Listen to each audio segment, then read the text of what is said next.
ఇక్కడ జరుపుకుంటున్న మహిళా దినోత్సవానికి నన్ను ముఖ్య అతిథిగా ఆహ్వానించిన కాలేజ్ నిర్వాహకులకు, అలాగే విద్యార్థులకు, వాళ్ళని చదివిస్తున్న తల్లిదండ్రులకు ముందుగా నా ధన్యవాదాలు. మహిళలు దేశానికి కళ్ళు అంటారు, కానీ నా దృష్టిలో మాత్రం మహిళలు మన నేల వంటివారు. ఈ భూమి పలు అద్భుతమైనటువంటి పెన్నిధుల్నిచ్చింది.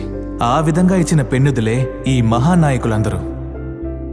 100 సంవత్సరాలు దాటి ఈనాటికి వారందరూ ఒక చరిత్రగా మన మధ్య నిలిచి ఉన్నారంటే అందుకు వారి జీవితంలో ఉన్నటువంటి మహిళలే కారణం. ఆనాటి స్త్రీలకు మనసులో ధైర్యం ఉంది, కానీ ఈనాడు అది లేదు. ఈనాడు సమాజంలో స్త్రీలను బాధించే సమస్యలు పెరిగిపోతున్నాయి.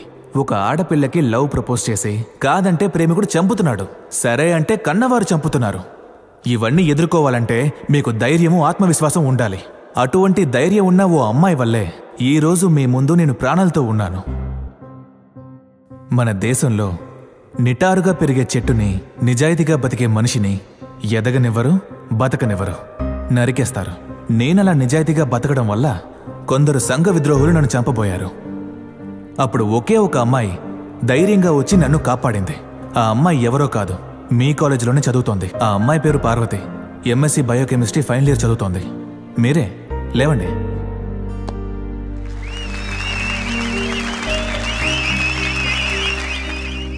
ఈ అమ్మాయి ధైర్యానికి కారణం ఈ అమ్మాయి వాళ్ళ అన్నయ్య. సార్ మీరే కొంచెం లేవండి.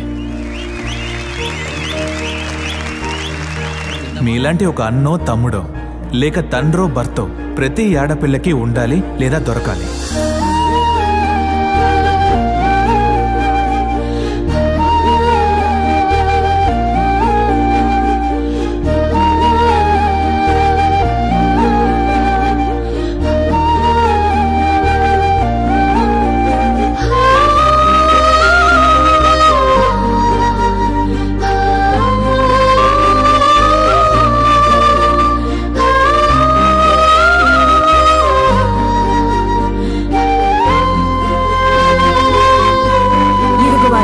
పొరుగు వాళ్ళ దిష్టి, ఊరు వాళ్ళ దిష్టి, వీధి వాళ్ళ దిష్టి, చూసిన వాళ్ళ దిష్టి, చూడని వాళ్ళ దిష్టి, చూసి చూడని వాళ్ళ దిష్టి, గుడ్డి వాళ్ళ దిష్టి కూడా, పాపిష్టి వాళ్ళు, పనికిమాలిన వాళ్ళ దిష్టి, మొత్తం అందరి దిష్టి కళ్ళు పటపటమని పేలిపోవాలి. దిష్టి మొత్తం పోవాలి.